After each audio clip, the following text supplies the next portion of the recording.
नमस्कार दोस्तों, स्वागत है आपका। कैसे हो आप सब? आ गए सारे लोग? चलिए जल्दी जल्दी जुड़ जाइए। तो अमित, उपेंद्र, निशा, संगीता, नीतीश, कीर्ति, विमल, वीरेंद्र, शायरा बानो, चलो रीमा कुमारी। तो आवाज़ आ रही है आप लोगों तक? बताइए, नहीं फिर तुम लोग कहते हो सर की आवाज़ गई। आवाज़ आ रही है? ठीक, हाँ, सबको गुड आफ्टरनून। सब लोग लिख रहे हैं, सबको नमस्कार।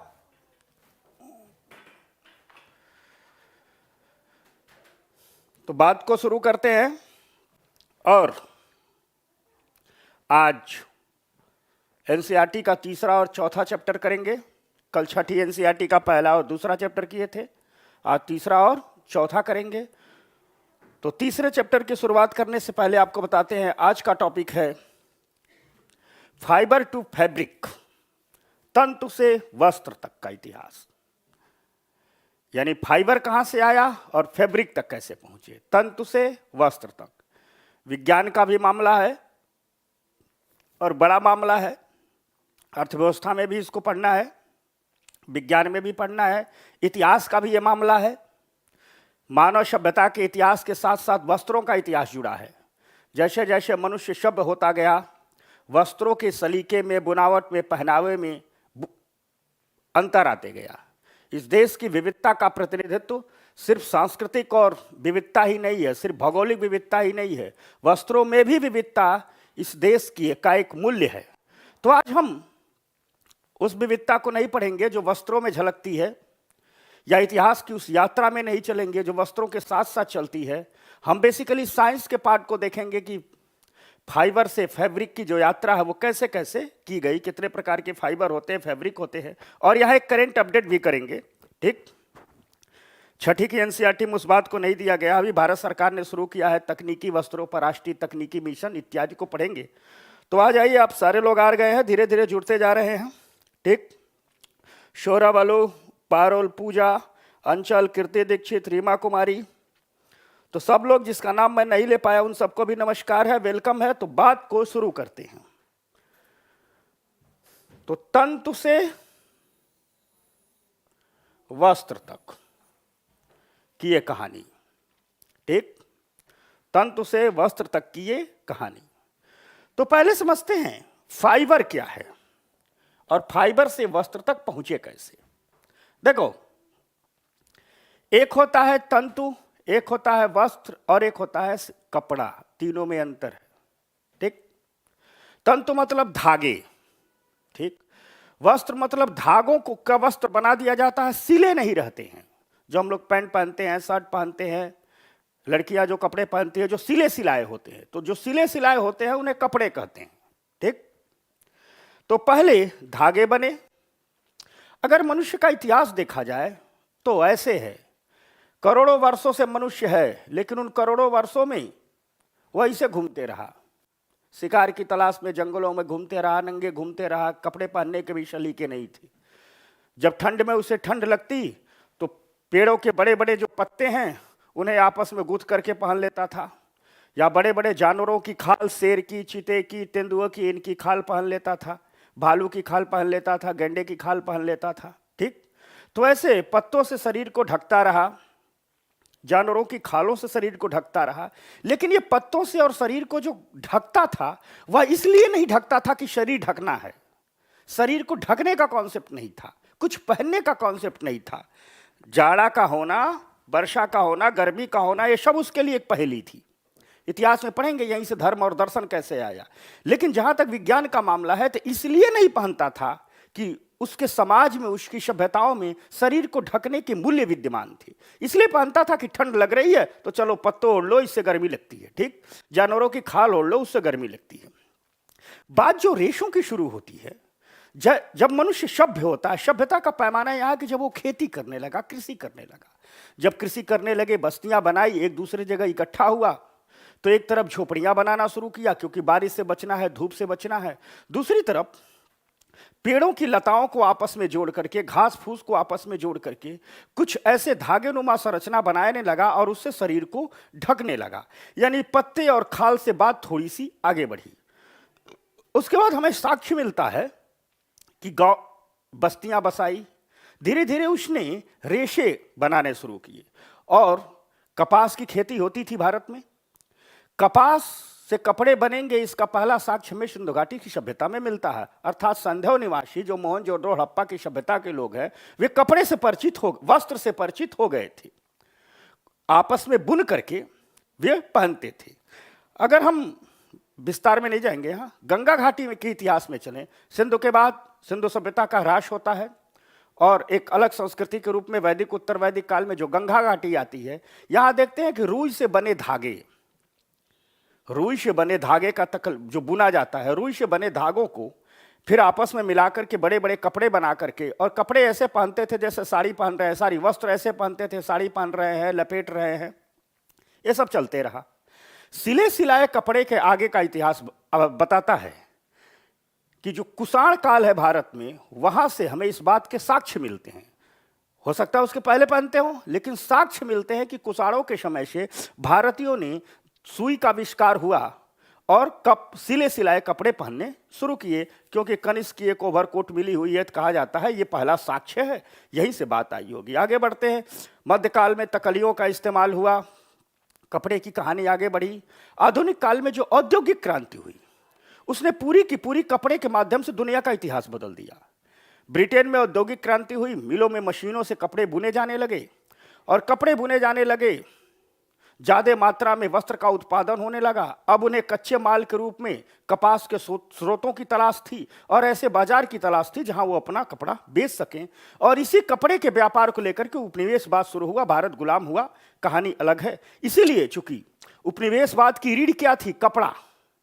इसीलिए गांधी जब उपनिवेशवाद से लड़ते हैं तो उसकी रीढ़ पर चोट करते हैं और कहते हैं कि हमारे राष्ट्रीय आंदोलन का जो प्रमुख पहलू होगा, सत्याग्रही कौन होगा? जो चरखे से सूत काटेगा। यानी गांधी सिर्फ चरखे से सूत नहीं काट रहे हैं, ब्रिटिश आर्थिक नीतियों पर चरखे के माध्यम से प्रहार कर रहे हैं। तो कपड़ा यहां आया, उपनिवेशवाद को लेकर चला, राष्ट्रीय आंदोलन में शामिल हुआ। वर्तमान में आगे जब बढ़ते हैं तो सिंथेटिक फाइबर आ गए, ठीक, जो केमिकल से कपड़े बनने लगे। नायलॉन है, पॉलिस्टर है, एक्रिलिक है। यहां सवाल पूछे जाते हैं, यानी कपास से तो कपड़े बनते थे, रुई से तो कपड़े बनते थे, सिंथेटिक फाइबर बनने लगे, संश्लेषित रेशम बनने लगे, केमिकल से कपड़े बनाने लगे। उन्हें हम पढ़ाएंगे। और अभी हाल में जब कोरोना फैला और आज की दुनिया में एक नए मॉडल के कपड़े आए हैं जिसे टेक्निकल क्लॉथ बोलते हैं, तकनीकी वस्त्र बोलते हैं, जिनका उपयोग फैशन के लिए नहीं किया जाता है, ठीक, बल्कि कुछ विशेष आवश्यकताओं के लिए किया जाता है। जैसे कोरोना के काल में आया पीपीई किट पहन करके पहनना है। भारत पीपीई किट नहीं उत्पादन करता था। पीपीई किट क्या है? तकनीकी वस्त्र है। तो आग बुझाने वाले जहां संयंत्र है उसमें काम करने वाले कुछ तकनीकी वस्त्र पहनते हैं, सर्जरी के समय लोग पहनते हैं, लेबोरेटरी में काम करने के लिए कुछ विशेष कपड़े पहनते हैं, साथ साथ रिएक्टर में काम करने के लिए कुछ कपड़े पहनते हैं, जो खतरनाक उद्योगों में है जहाँ रेडिएशन इत्यादि निकलता है, या बायोटेक्नोलॉजी में जहाँ इन्फेक्शन होता है वहाँ कुछ विशेष कपड़े पहने जाते हैं, तो इनको तकनीकी वस्त्र कहते हैं। भारत में बड़ी मांग है, बड़ी डिमांड है। अभी भारत सरकार ने राष्ट्रीय तकनीकी वस्त्र मिशन भी शुरू किया है। यानी हमको ये सारी चीज़ें इस आज विज्ञान के पहलू से देखते हैं। एक तो हमने कपड़ों का इतिहास आपको बताया, तो आ जाइए अगर विज्ञान के पहलू से पहले सबसे पहले हम देखते हैं तंतु, फाइबर क्या है, ठीक। अगर हम कहानी फाइबर की करें भाई लोग, तो सारे लोग आ गए हैं, बात करना शुरू करते हैं, ठीक। आपका आज टेस्ट भी लेते हैं, चलो। तो किसी को कोई सवाल हो तो आप लोग बताते रहिएगा। आवाज आ रही है ना? अब मुझे आवाज से ही तुम लोगों की डर लगता है। तो अगर हम बात को आगे बढ़ें तो हम प्राकृतिक तंतु, नेचुरल फाइबर, दो भागों में ऐसे बांट देते हैं। अब देखो, अगर हम इसको ऐसे बांट, फाइबर तंतु, इसको हम अगर ऐसे बांट दें तो एक वर्ग बन जाएगा, आज के हिसाब से बांट रहे हैं, एक वर्ग बन जाएगा क्या? Natural fibre. प्राकृतिक रेशे, नेचुरल फाइबर मतलब प्राकृतिक रेशे, अर्थात जो प्रकृति से प्राप्त होते हैं। तो प्रकृति से दो रूपों में प्राप्त होते हैं, कुछ पौधों से प्राप्त होते हैं जिसे हम कहते हैं प्लांट फाइबर, और कुछ जंतुओं से प्राप्त होते हैं जिसे हम कहते हैं एनिमल फाइबर। एनिमल फाइबर, अभी इसको हम आपको बात को समझाएंगे। कुछ पौधों से प्राप्त होते हैं जिसे हम कहते हैं प्लांट फाइबर, जैसे पौधे से कपास, कॉटन किससे प्राप्त होता है? कपास के पौधे से प्राप्त होता है, ठीक। तो इसे कपास किस में आ जाएगा? जिससे धागा बनाते हैं, वो प्लांट फाइबर में आ जाएगा। समझ में आ गई बात? दूसरी चीज, इसी प्लांट फाइबर में एक होता है जूट, या पटसन का एक पौधा होता है, उससे प्राप्त होता है। बोरियां बनती हैं, जिससे सरकार ने अनिवार्य भी कर दिया है, अब जितनी भी चीनें मिलें बोरियां बनाएंगी, सब जूट के भी बने रेशे से ही बोरियां बनाएंगी, प्लास्टिक से बने रेशे की नहीं बनाएंगी। समझ में आ गई बात? तो हम अब यहां आ जाओ, अगर एनिमल फाइबर, तो ये भी आप देखते होंगे कि ऊन, वूल, भेड़ से ऊन मिलता है, बकरी के बाल से ऊन बनाया जाता है, पश्मीना सालें बनती हैं बकरी के बाल से, ठीक। कश्मीर में एक पश्मीना प्रजाति की बकरी होती है जिसके बाल से साल बनाई जाती है, ठीक।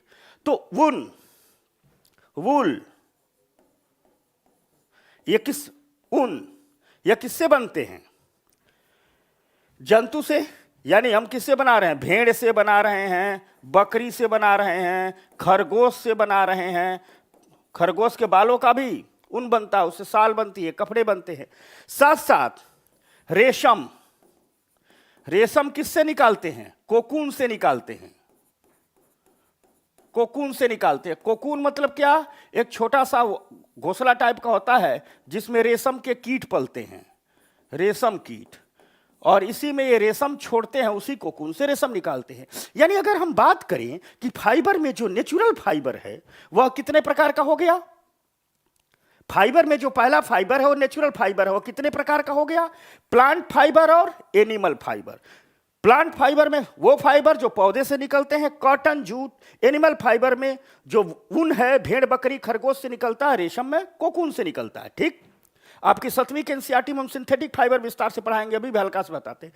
तो ये हो गया प्राकृतिक फाइबर, जो प्राकृतिक रूप से मिलता है। पहले परिचय इसका करते हैं। तो इसी बात को हम अगर ऐसे कहें कि प्राकृतिक तंत्र, वे अब कौन होगा प्राकृतिक तंत्र? वे तंतु जो प्लांट से मिलते हैं और जंतुओं से प्राप्त होते हैं, इसे क्या कहते हैं? प्राकृतिक तंत्र। तो जब प्लांट से मिलते हैं, जंतुओं से मिलते हैं, दो भाग में बांट देंगे। एक को कह देंगे प्लांट फाइबर और दूसरे को हम कह देंगे एनिमल फाइबर, ठीक। अर्थात जो पौधों से मिलते हैं पादप तंतु हो जाएंगे, जो जंतुओं से मिलते हैं जंतुओं के तंतु हो जाएंगे। अब देखो, अगर हम पादप तंतु में बात करें तो आ जाता है कौन? कपास, कॉटन। आ जाता है कौन? जूट, ठीक। तो पादप तंतु में हो गए कपास और जूट। वैसे ही जब एनिमल फाइबर की बात करते हैं तो आता है ऊन और रेशम। ये ऊन कहां से बनता है? भेड़, बकरी, खरगोश, याक से बनता है। रेशम, रेशम के तंतु रेशम कीट के कोकून से प्राप्त होता है। यह कहानी है प्राकृतिक फाइबर की, जो दो प्रकार के होते हैं। हल्का सा इंट्रोडक्शन हमने आपको यहां बताया। क्लियर हो गई बात? समझ में आ गई ये बात भाई लोग? अब देखो, ये तो हो रहा है प्राकृतिक तंतु, लेकिन आप लोग देखते होंगे, एनसीईआरटी इतनी बात करेगी, जहां अपडेट करना होगा अपडेट। आप लोग देखते होंगे कि इसके अलावा आजकल हम लोग कपड़े पहनते हैं, पॉलिस्टर के कपड़े पहनते हैं, टेरिकॉट के कपड़े पहनते हैं, नायलॉन के कपड़े पहनते हैं, जीन्स के कपड़े पहनते हैं, जो बड़े मजबूत होते हैं, बड़े टिकाऊ होते हैं, लेकिन वो सीधे सीधे कपास या रुई से बने नहीं होते हैं। अर्थात तंतुओं की कहानी में कुछ और नई कहानी बुझ गई।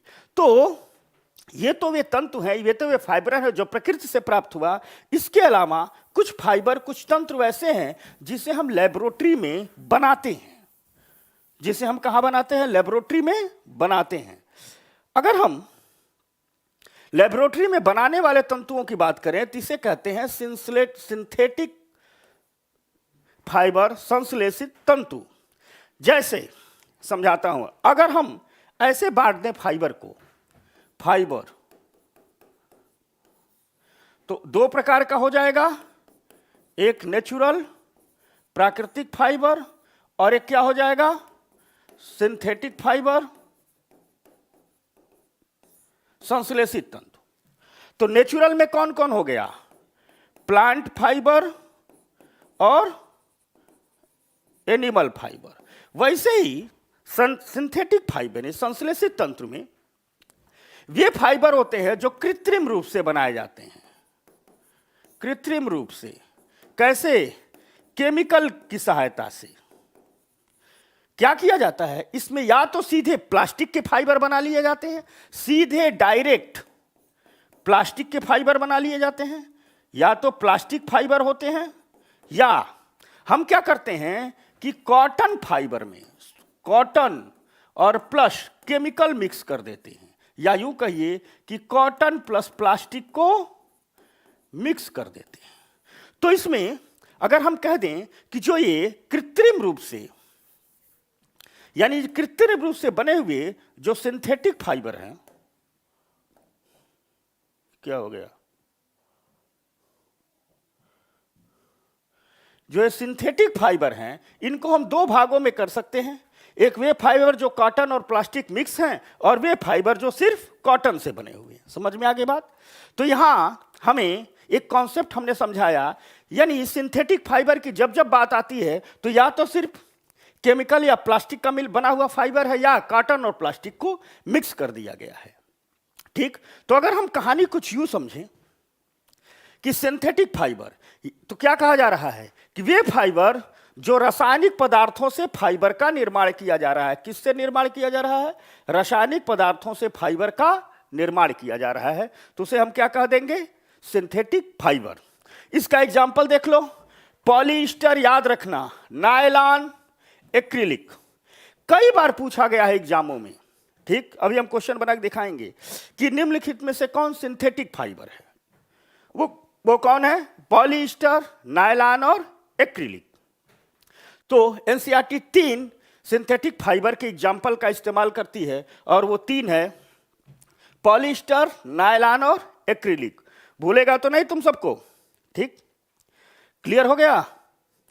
बोलो भाई लोग, कुछ बोल नहीं रहे हो आज, क्या बात है भाई?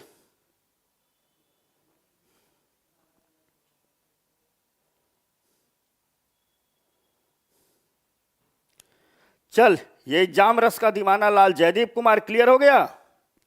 ठीक? हाँ, यूपी पीसीएस 2020 में आया था, राजेश सही कह रहा है। चलो, अब हम एक अपडेट करते हैं आपको। ठीक? एनसीईआरटी के फाइबर में इतनी बात लिखी गई है। ठीक? अब एक हम अपडेट करते हैं आपको। अब देखो, अगली बात एक लिखी गई है वस्त्रों के इतिहास पर, वस्त्र सामग्री का इतिहास। तो इस वस्त्र सामग्री का इतिहास एक एक लाइन में बता देते हैं। प्रारंभ में लोग वृक्षों की छाल, बड़ी बड़ी पत्तियां, जंतुओं की खाल से शरीर ढकते थे। ठीक? जैसे जैसे कृषि समुदायों में बसना आरंभ किया, वैसे वैसे रुई से बने वस्त्र पहनने लगे, जो गंगा नदी के निकटवर्ती क्षेत्रों में उगाई जाती थी। उसी समय मिस्र में भी रुई से बने वस्त्र को पहनने का प्रचलन शुरू हुआ। ठीक? लेकिन इन दिनों सिलाई का इतिहास नहीं था, बाद में सिले सिलाए कपड़े पहनने जाने लगे। तो ये तो इतिहास की बात है। अब इसको हमें अपडेट करना है, और अपडेट करने से एक चीज मैं आपको रोकूंगा, कुछ कर रहा हूं। ठीक? अपडेट करने से एक मैं रोकूंगा।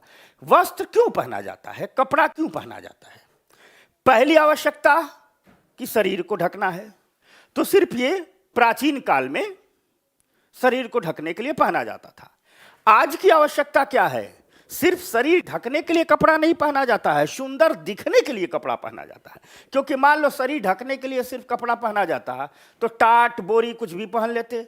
घर में चीनी की बोरी आई, चीनी खाली किए, उसी को अपना पहन लिए, टाट पहन लिए, प्लास्टिक पहन लिए। लेकिन ऐसा तो कोई पहनता नहीं है। कपड़े की दुकान पर जाते हैं तो कपड़ा खरीदना, आप लोग जाते हैं तो कपड़ा खरीदने के लिए तो ऐसा लगता है कपड़ा नहीं खरीद रहे हैं, युद्ध लड़ रहे हैं खुद से।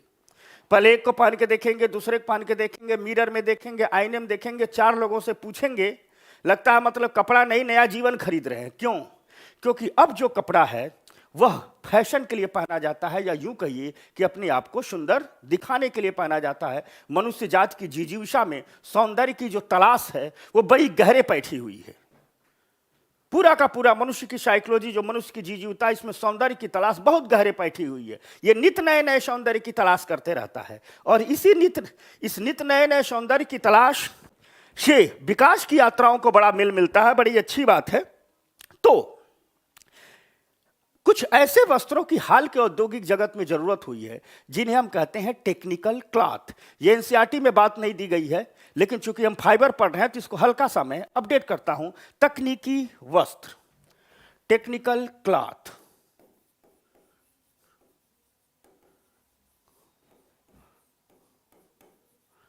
तकनीकी वस्त्र,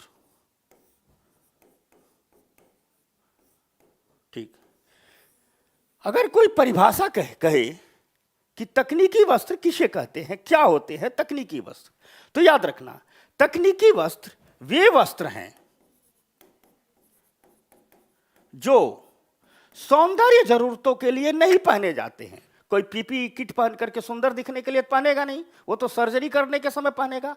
यानी जिनकी आवश्यकता वे वस्त्र हैं जिनकी आवश्यकता फैशन के लिए नहीं है, फैशन के लिए नहीं है,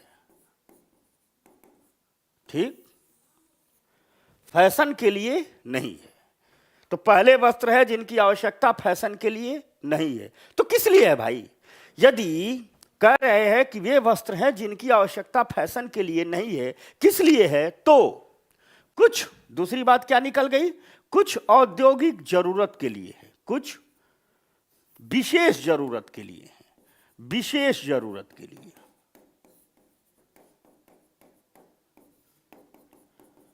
विशेष जरूरत के लिए। तो कौन सी विशेष जरूरत होगी? तो विशेष जरूरत है सुरक्षा। कौन सी विशेष जरूरत है? विशेष जरूरत है सुरक्षा। कैसे? जैसे, ठीक, रिसर्च और डेवलपमेंट में आप किसी वायरस पर रिसर्च कर रहे हैं, मेडिकल साइंस में कोई वैक्सीन बना रहे हैं, तो जो वैक्सीन बनाते हैं, इसी में हम पढ़ाएंगे वैक्सीन कैसे बनाया जाता है। तो वैक्सीन बना रहे हैं तो वायरस आपके नाक कान में भी घुस सकता है, आपके भी शरीर में आ सकता है। तो जब हम लेबोरेटरी में जाकर के वैक्सीन बनाते हैं, किसी संक्रामक बीमारी पर अध्ययन करते हैं, तो क्या करते हैं? ऐसे वस्त्र पहने जो संक्रमण रोधी हो, यानी संक्रमण रोके, संक्रमण रोके। सर्जरी डॉक्टर करता है तो पूरा का पूरा पहन लेता है, नाक कान सब बांध लेता है। आप पीपीई किट देखे हो ना? इसी कोरोना के पहले भारत में एक भी पीपीई किट नहीं बनता था। आज भारत पीपीई किट के बड़े निर्यातकों में से एक शामिल हो गया। तो पीपीई किट क्या है? तकनीकी वस्त्र है। पीपीई किट क्या हो गया? तकनीकी वस्त्र हो गया। समझ में आ गई बात? जैसे एग्जाम्पल लिख ले रहे हैं, वस्त्र संक्रमण के रोके, जैसे पीपीई किट, ये तकनीकी वस्त्र हो गया। यानी ये पीपीई किट वे वस्त्र है जो फैशन के लिए नहीं है, विशेष जरूरत के लिए। विशेष जरूरत क्या? सुरक्षा के लिए। डॉक्टर सर्जरी करने जाता है तो पहनता है, एक एग्जांपल हो गया। यानी इसकी सुरक्षा में इसकी जरूरत कहां है? रिसर्च एंड डेवलपमेंट में। दूसरी बात, जैसे मान लो देश में एटॉमिक एनर्जी में उत्पादन हो रहा है, एटॉमिक रिएक्टर, रिएक्टर बनाना सिखाएंगे आप लोगों को इसी क्लास में, साइंस में, एटॉमिक रिएक्टर। तो जो एटॉमिक रिएक्टर में भीतर रेडिएशन निकलता है, तो ये तो सही है कि सुरक्षा के उपाय इतने ज्यादा होते हैं कि रेडिएशन की चपेट में ज्यादा व्यक्ति नहीं आता है, लेकिन हल्का फुल्का भी आ सकता है। तो जो वर्कर लोग रिएक्टर में काम करने जाते हैं, वो ऐसे नहीं हमारी तरह पैंट शर्ट कपड़ा पहन करके चले गए। उनको अपने कपड़े उतार करके दूसरे कपड़े पहना जाता है जो रेडिएशन रोधी हो। यानी रेडिएशन पड़े तो सीधे सीधे क्या हो, उनके कपड़े से टकरा चले जाए, उनके शरीर में नहीं जाए। तो एटॉमिक रिएक्टर में भी जो वस्त्र पहन रहे हैं वो क्या है? तकनीकी वस्त्र हैं। वो भी किसके लिए हैं? सुरक्षा के लिए। जो आग बुझाने वाले कर्मचारी हैं, ठीक, फायर प्रूफ वस्त्र पहनते हैं। आप देखते हो ना, दमकल लेकर के जब आग बुझाने वाला आता है तो विशेष कपड़ा पहना होता है, फायर प्रूफ पहनते हैं। जो तेल शोधन जितनी भी कारखाने हैं, जितनी भी रिफाइनरी हैं, ठीक, जो रिफाइनरी हैं, जो रिफाइनरी हैं, तेल शोधन कारखाने हैं, उसमें ढेर सारे क्रूड ऑयल लाते हैं, उससे पेट्रोलियम डीजल इत्यादि बनाते हैं, तो उसमें ढेर सारे केमिकल का इस्तेमाल किया जाता है। चूंकि रिफाइनरियों में ढेर सारे केमिकल का इस्तेमाल किया जाता है, उस केमिकल का बुरा प्रभाव पड़ सकता है स्वास्थ्य में, तो ये लोग जाते हैं रिफाइनरियों में वस्त्र को पहनते हैं। समझ में आ गई बात? क्लियर हो गया? यहां तक किसी कोई समस्या? ठीक, ये इन कपड़ों को पहनते हैं। तो इन सब आजकल के दौर में ढेर सारी इंडस्ट्री हैं, जहां हाई टेम्परेचर पर, स्टील इंडस्ट्री है जहां बॉयलर हाई टेम्परेचर पर होता है, उसमें सब वस्त्र पहने जाते हैं। कई विशेष प्रकार की इन्हीं तंतुओं से रस्सियां बनाई जा रही हैं। पहाड़ों पर जो भूस्खलन होता है उसको रोकने के लिए मजबूत रस्सियां बना दी जा रही हैं, और जहां नए नए पहाड़ हैं, यानी जहां भूमि दलदली है, बरसात में भूस्खलन हुआ, उनको इन्हीं रस्सियों से बांध दिया जाता है। नई सड़कों के निर्माण में इनका उपयोग होता है। तो ढेर सारी जगह इनका उपयोग हो रहा है। तो ये हैं तकनीकी वस्त्र, अर्थात एक हो गया नेचुरल फाइबर, एक हो गया सिंथेटिक फाइबर, और तीसरा क्या हो गया? ठीक, टेक्निकल फाइबर। एक हो गया नेचुरल क्लॉथ, दूसरा हो गया सिंथेटिक क्लॉथ, तीसरा हो गया टेक्निकल क्लॉथ, तकनीकी वस्त्र। तो ये है तकनीकी वस्त्र का परिचय। अब अगर हम भारत की स्थिति को देखें, तो भारत बड़ा बाजार है। भारत की स्थिति को देखते हैं। ठीक, अगर हम भारत की स्थिति को देखें, भारत मेडिसिन का, मेडिकल सेक्टर का बड़ा बाजार। ठीक, रिफाइनरी भी ढेर सारी लग रही है, एटॉमिक रिएक्टर ढेर सारे बनाए जा रहे हैं। ठीक, हैवी इंडस्ट्री बहुत है, पहाड़ों पर भूस्खलन बहुत है। यानी इन सब एग्जाम्पल बताते हैं कि भारत को भारी मात्रा में तकनीकी वस्त्रों की जरूरत है। और जब कोरोना आया, लॉकडाउन लगा, भारत को ढेर सारे पीपीई किट की जरूरत पड़ी। भारत एक नहीं बना पाता था, सारा का सारा पीपीई किट चीन से खरीदता था। लेकिन उस इमरजेंसी में भारत ने बनाना शुरू किया, और बनाया ऐसा कि रोज 2 लाख एक्स्ट्रा बना करके विदेश भेज रहा है। ढेर सारे देशों को फ्री में दे दिया कि ले जाओ भैया, हम ज्यादा बना लिए, ले जाओ, इस संकट से निकलो। जैसे मालदीव को फ्री में दे दिया, श्रीलंका को फ्री में दे दिया, बांग्लादेश को फ्री में दे दिया। ठीक, ढेर सारे देशों को फ्री में दे दिया। तो भारत की जरूरत बहुत ज्यादा है। भारत अपनी जरूरत का सिर्फ 8% ही वर्तमान में भी, यानी भारत को जितने तकनीकी वस्त्रों की जरूरत है उसका सिर्फ 8% ही प्रोडक्शन कर पा रहा है। यानी अगर भारत बड़ा प्रोडक्शन करे तो अपने ही बाजार में भारत को बहुत बड़ा मार्केट मिल जाएगा, अपने ही देश में। यानी 92% आज भी जरूरतें हम बाहर से खरीद करके कर रहे हैं। तो इसीलिए इसी को देखते हुए अभी हाल में सरकार ने चलाया है एक मिशन, जिसे हम कहते हैं राष्ट्रीय तकनीकी वस्त्र मिशन, नेशनल ठीक टेक्निकल क्लॉथ मिशन। तो भारत ने चलाया है अभी नेशनल टेक्निकल क्लॉथ मिशन, राष्ट्रीय तकनीकी वस्त्र मिशन, यह भारत ने चलाया है। ठीक, भारत सरकार है।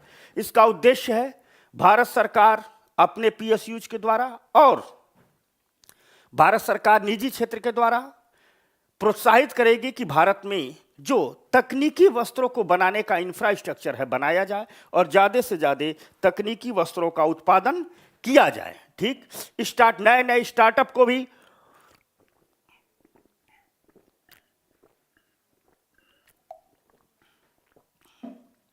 ठीक तकनीकी वस्त्रों में प्रोत्साहन दिया जा रहा है। इस तरह ये चैप्टर रहा तीसरा, फाइबर टू फैब्रिक। क्लियर हो गया? अबे ये कौन प्यार मोहब्बत करा? Mukesh Kumar PCS SDM. Guys, हम प्यार ही ऐसा है जो गुमने, प्यार वार मत कर, पढ़ ले भाई 1 घंटा। ठीक, पेन कलर चेंज करें तो कौन सा कलर चेंज करें बताओ तुम लोग? ये ठीक रहेगा? ये देखो, तो दिख ही नहीं रहा है ये। अच्छा ब्लैक कर लें, ये देखो ये सही है, चलो ब्लैक कर लेते हैं। तो कुछ पूछना है कुछ लोगों को? चल चेंज हो गया भाई, अध्याय समाप्त हो गया। तो आ जाओ दोस्तों, बैक में चलते हैं। छठी एनसीईआरटी का तीसरा चैप्टर तंतु से वस्त्र तक हमने समाप्त किया। ठीक, इसमें हमने पढ़ा नेचुरल फाइबर, इस बात को पढ़ा। प्लांट फाइबर क्या होते हैं समझा, एनिमल फाइबर क्या होते हैं समझा। फिर हमने समझा ठीक कि सिंथेटिक फाइबर क्या होता है, सिंथेसिस संश्लेषित तंतु क्या होता है। छठी की एनसीईआरटी एग्जाम्पल लेती है, इसकी बात करता है। और फिर हमने एक एक्स्ट्रा वो पढ़ा तकनीकी वस्त्र क्या होते हैं, इनकी जरूरत क्या है। भारत सरकार इसे करने के लिए नेशनल तकनीकी वस्त्र मिशन चला रही है। अभी 7वीं में भी आएंगे हम इसी नेशनल तकनीकी वस्त्र मिशन को और विस्तार से, ये नहीं कुछ अन्य चीजें फैक्ट के रूप में बताएंगे, क्योंकि 7वीं में भी कपड़ों का एक इतिहास है। तो हमने कहा था जिस क्लास के एनसीईआरटी में जितनी बात होगी उसी को बताएंगे, जहां अपडेट की जरूरत होगी बताएंगे। कहानी फाइबर की थी, ठीक, तो इसीलिए फाइबर से फैब्रिक में हमने एक टेक्निकल फैब्रिक को जोड़ दिया। तो क्लियर हो गया, ठीक, बोल डोनाल्ड ट्रंप क्लियर हो गया, ठीक। निशाजन 4 नंबर वाला पेन यूज कीजिए। 4 नंबर वाला कौन है भाई, बताना तो तुम लोग मुझको। ये चलो, ये तो और नहीं दिख रहा है, ठीक, चलो ठीक है। तो अब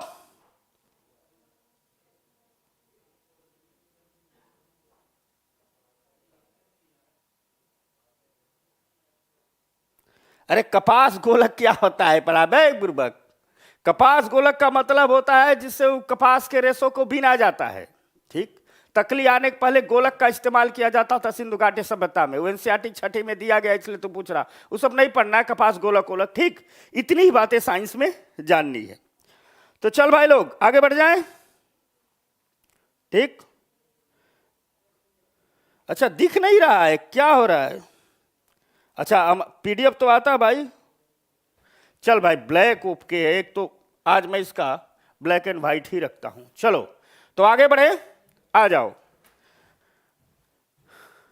ठीक है। जिसको जिसको पीडीएफ नहीं मिला आज मैं सारा पीडीएफ दे दूंगा जितना भी है। चलो आ जाओ।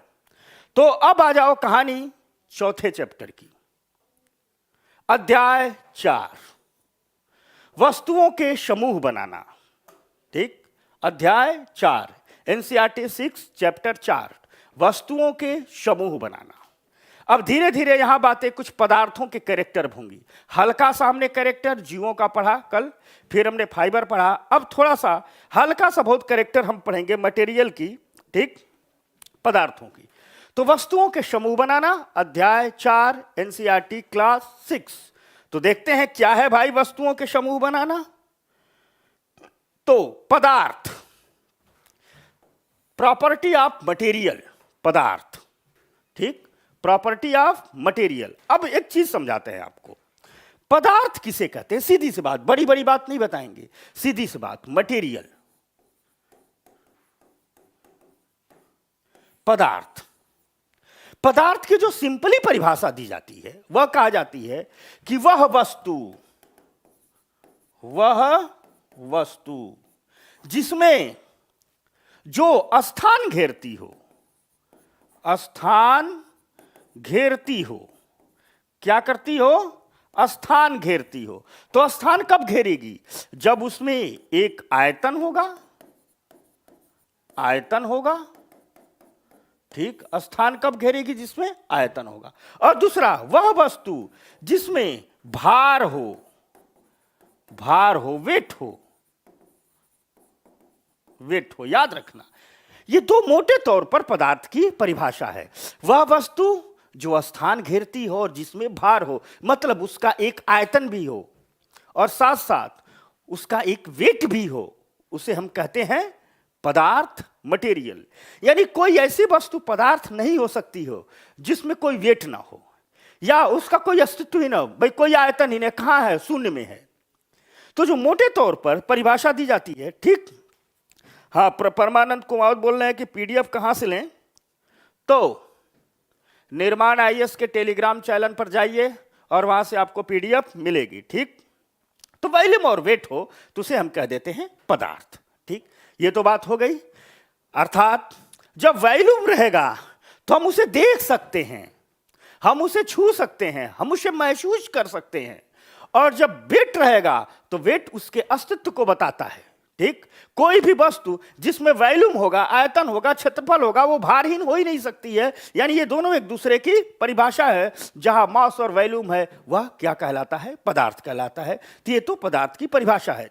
एनसीईआरटी क्लास 6 इस पदार्थ की कुछ विशेषताओं की बात करती है, ठीक, और कहती है कि पदार्थ, ठीक, कि कुछ विशेषताओं की बात करती है। यहां हमने क्या पढ़ा, पदार्थ की परिभाषा। अब विशेषताओं पर अगर हम जाएंगे तो हम देखेंगे पदार्थ की, तो टॉपिक है एनसीईआरटी का पदार्थ के गुण।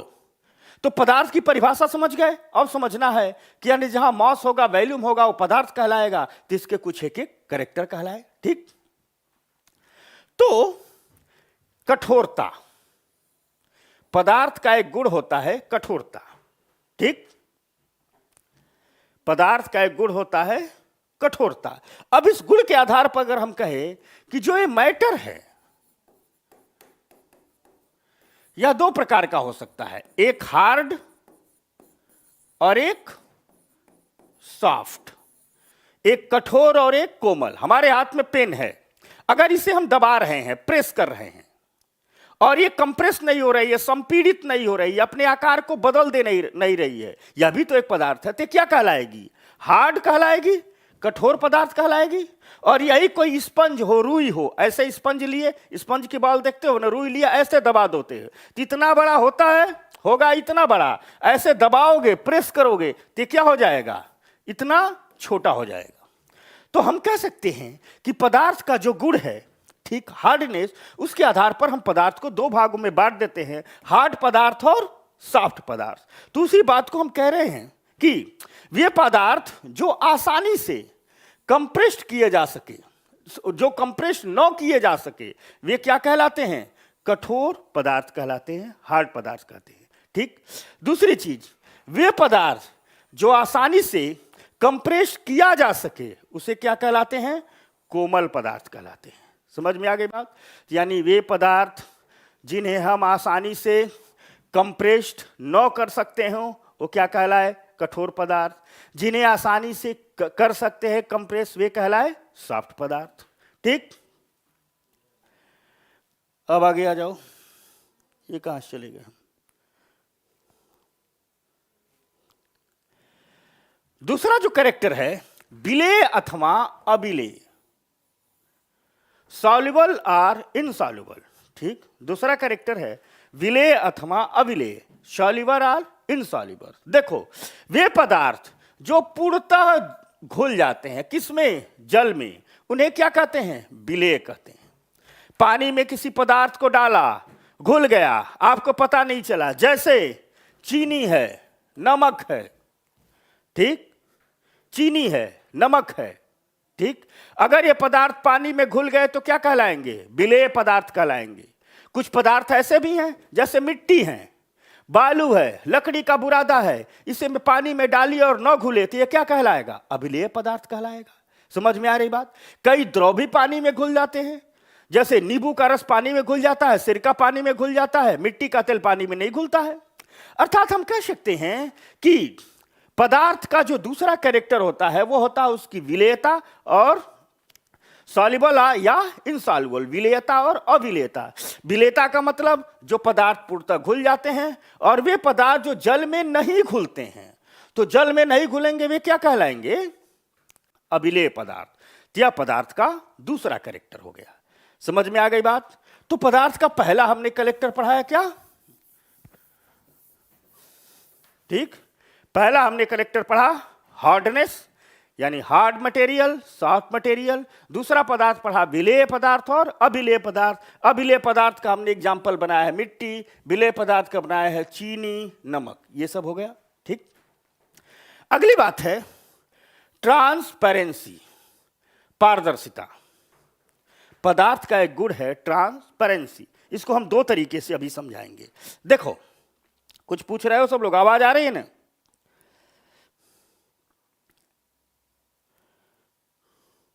ठीक, चल भाई लोग, बहुत छोटी छोटी बातें हैं, ठीक, लेकिन पढ़ना है, याद करना है, क्योंकि इन छोटी छोटी बातों से कब सवाल बन जाता है पता ही नहीं चलता है। जब हम छठी से एनसीईआरटी शुरू कर रहे हैं तो छोटी बड़ी बातें, एक एक चीज पर बराबर फोकस करना है। समझ में आ गई बात? कई लोगों की यह धारणा होती है नहीं छठी के एनसीईआरटी या क्या है। अभी मैंने वो बताया था ना एक्रिलिक वाला, वो यूपीपीसीएस के एग्जाम में पिछली बार पूछा गया था। तो कंप्लीट प्रिपरेशन का मतलब चाहे छठी की एनसीईआरटी हो चाहे 10वीं की एनसीईआरटी हो, जो चैप्टर जितना है उसको चाहे आसान हो या कठिन हम बराबर अटेंशन देंगे। समझ गए? और अपडेट करेंगे। तो पारदर्शिता, वे पदार्थ जिनसे होकर वस्तुओं को देखा जा सकता है पारदर्शी कहलाते हैं, ट्रांसपेरेंट कहलाते हैं। कांच है, ठीक, कांच है, प्लेन व्हाइट कांच लगा दो, उस तरफ भी एक व्यक्ति खड़ा हो, इधर भी खड़ा हो, तो दिखता है कि नहीं दिखता है?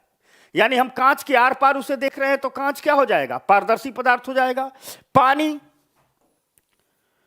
पानी के भी आर पार दिखता है। पानी में कोई तैर रहा होता है, मटमैला पानी नहीं है तो दिखता है ना तैरते वक्त, फोटो भी खींच लेते हैं लोग तैरने का। एयर, आप किसी के सामने खड़े हो तो आपको भले न दिख रहा हो, लेकिन आप और उसके बीच में क्या भरी हवा है, शून्य रहेगा, वैक्यूम रहेगा, निर्वात रहेगा, सांस कैसे लोगे? यानी सांस ले रहे हो तो एयर है, अर्थात आप जिसको सामने से देख रहे हो आप उसमें एयर की दीवारें हैं, फिर भी दिख रहा है तो एयर क्या हो जाएगी? पारदर्शी। पॉलीथीन, पॉलीथीन क्या हो जाएगा? पारदर्शी हो जाएगा। ठीक, तो यानी पारदर्शिता एक गुण होती है पदार्थ का। ठीक, तो वे पदार्थ जिनके आर पार आसानी से देखा जा सकता है वह पदार्थ क्या कहलाते हैं? पारदर्शी कहलाते हैं, ट्रांसपेरेंट कहलाते हैं। क्लियर हो गया?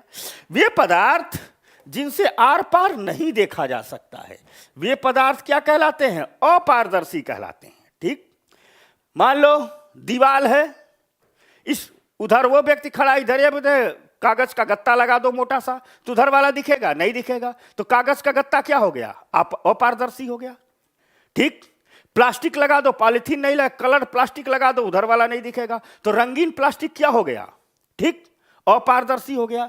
वैसे ही कुछ ऐसे पदार्थ होते हैं, ठीक, जिनके आर पार देखा तो जा सकता है लेकिन बहुत अस्पष्ट नहीं। उन्हें क्या कहते हैं?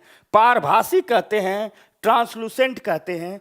दिखता है लेकिन धुंधला सा दिखता है, दिखता है लेकिन धुंधला सा दिखता है। यानी कुछ पदार्थ एकदम साफ दिखता है, पारदर्शी हो गए, कुछ पदार्थ नहीं दिखता है, अपारदर्शी हो गए, कुछ पदार्थ ऐसे हैं धुंधला सा दिखता है। कागज रखो तो उधर वाला नहीं दिखेगा, लेकिन कागज पर उसी पर थोड़ा सा तेल कर लो तो तेल के उधर जो तेल हो जाता है उधर वाली वस्तुएं धुंधली सी दिखने लगती है। तो वे पदार्थ जिनके आसपास थोड़ा सा दिखता है उसे क्या कहते हैं? ट्रांसलूसेंट कहते हैं, अपारदर्शी कहते हैं। जैसे तेल लगा कागज। तो ये तीन प्रकार के पदार्थ हो गए, ये तीनों कैरेक्टर हो गया। यानी कठोरता पदार्थ का कैरेक्टर देखा, हार्ड पदार्थ, सॉफ्ट पदार्थ, फिर हमने ट्रांसपेरेंसी देखी और फिर हमने पारभासी देखा। ठीक, अब अगली बात, ये हो गए तीनों पदार्थ।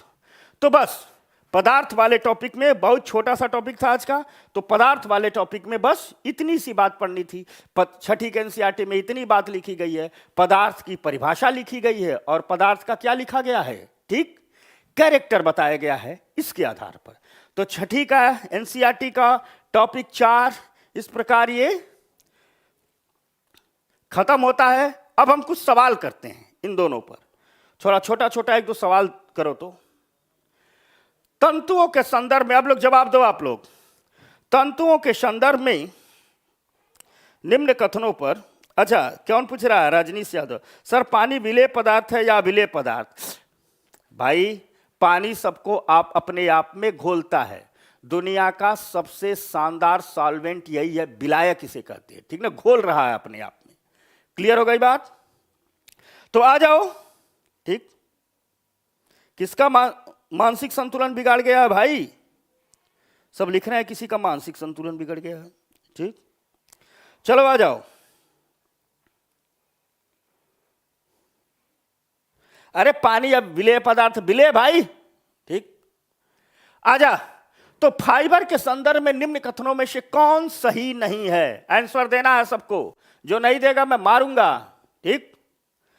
और यहीं से आके डंडा लेके आऊंगा, चल डोनाल्ड ट्रंप बता, ठीक।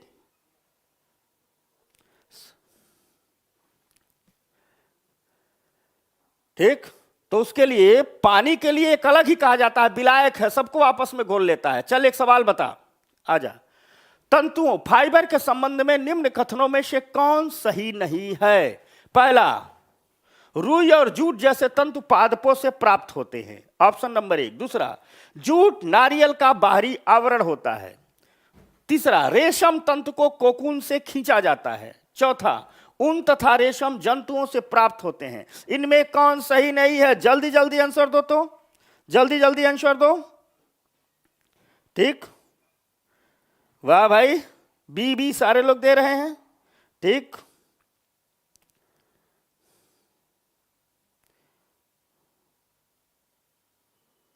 ठीक, वाह, शानदार, ठीक। तो इसका कौन सही है? बी। अगली बात, निम्नलिखित कथनों पर विचार करें। जूट, नायलॉन, रेशम, पॉलिएस्टर, एक्रिलिक, उपयुक्त में से कौन संश्लिष्ट तंतु है, सिंथेटिक फाइबर है? चुन के बताओ। कूट आपके पास दिए गए हैं ए बी सी डी, इसमें से चुन करके बताओ कौन है। बताओ भाई लोग, इसमें से चुन करके बताओ, ठीक।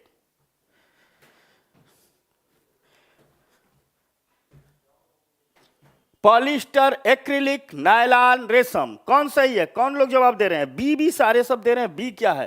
केवल 2 3 4, 2 3 4, शानदार, शाबाश। यह सवाल पूछा गया है, ठीक। तुम लोग तो एकदम हीरो हो गया, ठीक।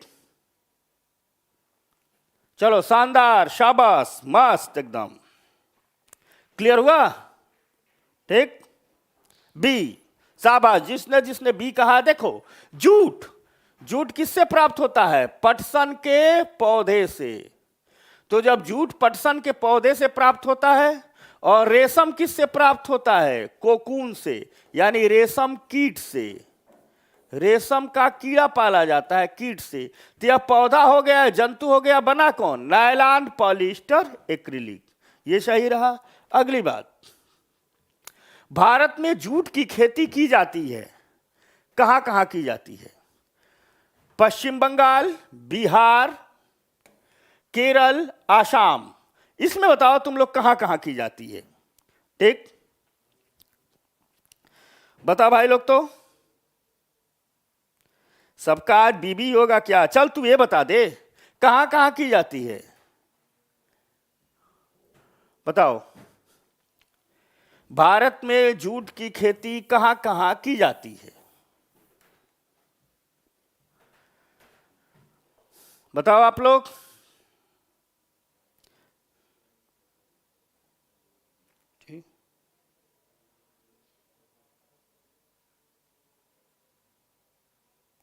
देखो, जूट हमेशा पूर्वी भारत में होता है, समझना बात को। जूट कहां होता है? जूट के लिए जो मौसम की दशाएं चाहिए वो पूर्वी भारत में है। तो केरल पूर्वी भारत में है? नहीं है। तो जूट 3 जगह ज्यादा होता है, पश्चिम बंगाल, बिहार और आसाम में। तो पश्चिम बंगाल, बिहार, आसाम, 1 3 4 कहां है? सी। 1 3 4, सी सही है। अगर इसमें से भी पूछ दे सबसे ज्यादा कहां होता है, इनमें से भी पश्चिम बंगाल, बिहार और आसाम में सबसे ज्यादा कहां से होता है, तो कहां से होता है? पश्चिम बंगाल में सबसे ज्यादा होता है। समझ में आ गई बात? पश्चिम बंगाल, बिहार और आसाम में कहां सबसे ज्यादा होता है?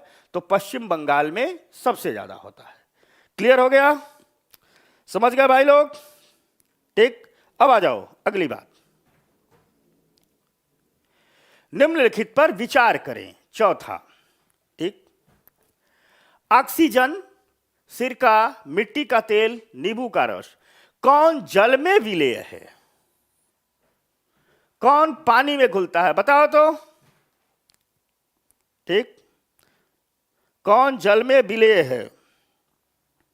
जल्दी बताओ।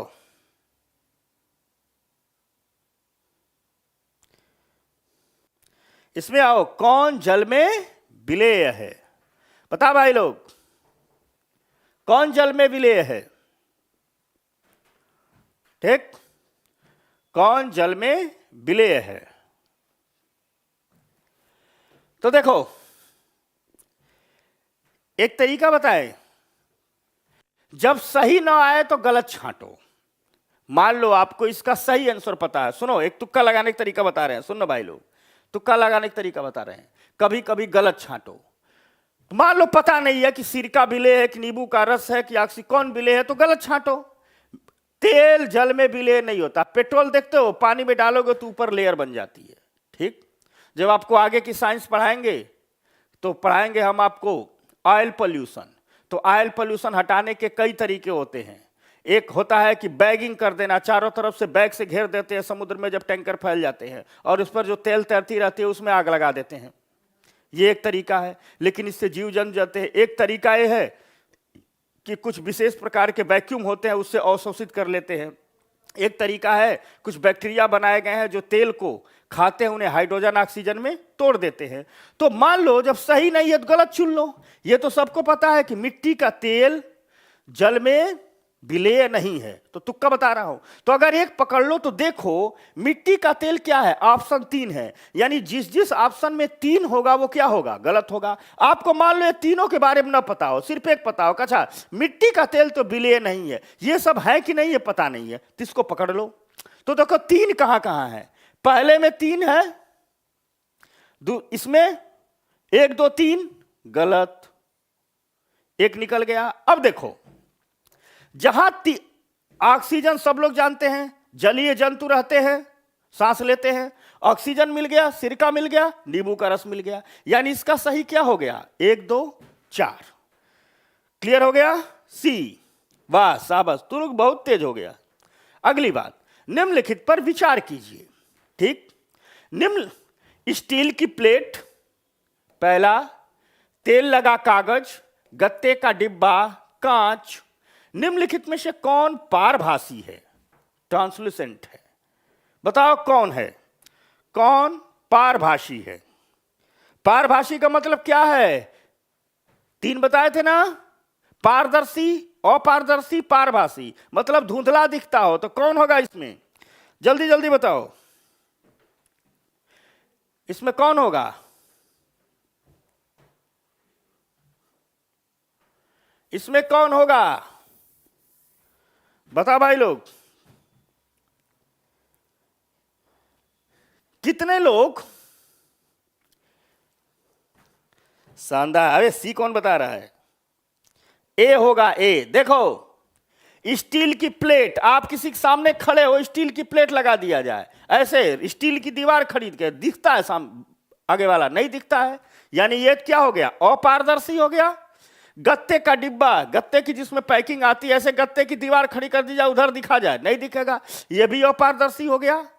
कांच, कांच पूरा क्या है? पारदर्शी है। कांच की दीवार के उधर दिखता नहीं है। लेकिन तेल लगा कागज, जब कागज को वैसे खड़ा कर दोगे तो नहीं दिखेगा, तो अपारदर्शी। लेकिन तेल में भिगोया कागज से लाइट रेज जाने लगती है, जब लाइट पड़ेंगे तो सब बात आएगी। ठीक, तो तेल लगा कागज से क्या हो जाता है? यह पारभासी पदार्थ है। क्लियर हो गया बात? तेल लगा कागज क्या है? पारभासी पदार्थ है, तो इसका क्या हो जाएगा? ए। क्लियर हो गया भाई लोग? ठीक, डी और सी वाले रुक जाओ, चल ठीक है। अरे डी कैसे होगा? कौन गधा डी बोल रहा है? 4 2 4, पारभासी मतलब हल्का दिखे, पूरा दिखेगा तो पारदर्शी हो जाएगा, तो कांच क्या हो जाएगा? पारदर्शी हो जाएगा। तो समझ गए भाई लोग? क्लियर हो गया? ठीक, तो आज आपने एनसीईआरटी का, छठी एनसीईआरटी का तीसरा और चौथा चैप्टर कंप्लीट किया। ठीक, तीसरा और चौथा चैप्टर आपने